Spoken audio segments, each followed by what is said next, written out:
pertumbuhan ekonomi 2025 hanya di 5,2%. Saya udah pikirkan Pak, 2 tahun jadi hampir 2 tahun jadi Mendak, bisa. Dan pertumbuhan ekonomi kita bisa 7%, bisa 7%, bisa sampai 8%. Tadi juga Bapak mengungkapkan bahwa keyakinan penuh 2045 menjadi negara maju. Ini harapan dari kami semua Pak, juga harapan dari seluruh masyarakat Indonesia. Tetapi kalau kita lihat Pak, definisi dari negara maju adalah tentu per kapita income-nya di atas batas dari negara maju. Estimasinya untuk 2045 batas negara maju per kapita income-nya adalah 30.000 US dollar. Jadi mengambil margin of error 10%, minimal kita harus ada di 33.000 US dollar per kapita income. Dan kalau kita lihat dari angka sekarang dan kita ekstrapolasi ke 2045, maka dibutuhkan pertumbuhan ekonomi sebesar 8 sampai 9%. Menurut analisa Pak Menteri, apakah hal ini mungkin? Karena dari pembacaan pagu yang dibawakan oleh Menteri Keuangan saja kemarin, pertumbuhan ekonomi 2025 hanya di 5,2%. Apakah mungkin kita ini jadi negara maju 2045 atau tidak? Pak Mendak kata Pak Aris, kalau kita mau jadi negara maju, maka PDB-nya itu ada 30.000. Kalau ada 30.000, maka pertumbuhan ekonomi kita harus di atas 7%.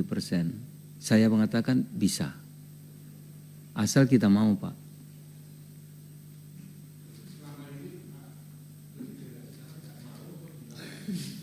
Ada kata kuncinya Pak di kolaborasi, kerjasama.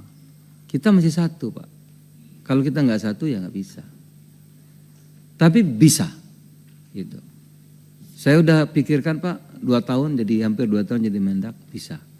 Dan pertumbuhan ekonomi kita bisa 7%, bisa 7%, bisa sampai 8%, gitu.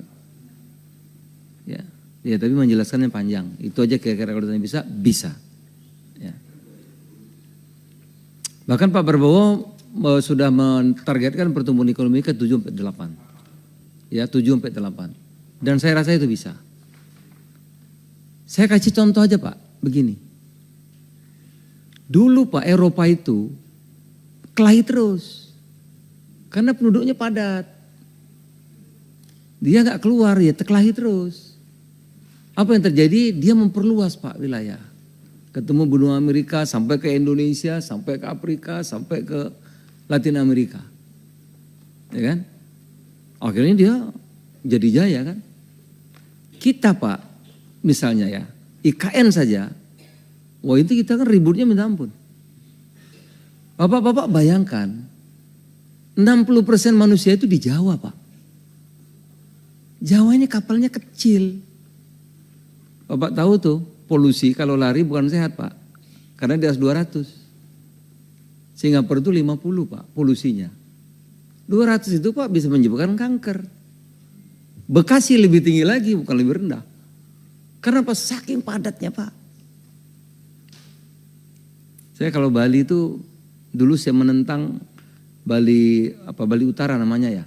Akan dibikin bandara, saya nggak setuju. Karena menurut saya yang di sini udah bebannya udah lebih. Jangan sampai Bali jadi barat jadi Bali Pak. Gitu. Saya menentang dulu. Nah kita ini Pak punya Kalimantan, punya Papua, masa depan kita. Itu masa depan kita Pak. Kalau kita musuh ada pangan, kalau kita musuh ada beras, musuh ada gula, jagung, segala macam itu, ya itu tempatnya ada. Papua dan Kalimantan. Loh kalau kita biarin, kita terus mau di Jawa terus Pak. Jawa, Sumatera, Kalimantan enggak mungkin. Ya, Jawa, Sumatera, dan lain enggak mungkin. Penuh. Jawa ini mau tambah area tebu enggak mungkin Pak. Yang ada kebun tebu pindah jadi rumah. Yang ada sawah jadi rumah ada. Itu maksud saya. Kalau kita bisa satu, ayo. Nanti ribut sedikit dari Papua ini hutan adat terus kita berhenti. Enggak lagi. Saya pernah ngalami. Dulu saya waktu Menhub mengembangkan tebu. Wah, saya tiap hari 72 hari di demo. 72 hari di demo, Pak. Tambah NGO yang lebih barat dari barat para orang kita. Habis ngantemi kita. Gitu. Lah kalau Papua kita biarin, Kalimantan Timur yang begitu luas kita biarin, kan kita sia-sia. Mubazir, Pak. Nanti malah mereka minta lepas, iya. Coba kalau kita berdayakan. Gitu. Ini satu contoh, Pak, bahwa kita bisa. Saya ditanya, bisa nggak suasana pangan? Bisa. Baru lama 5 tahun, kurang dari 5 tahun. Tapi asal kita mau. Gitu. Itu Pak Aris.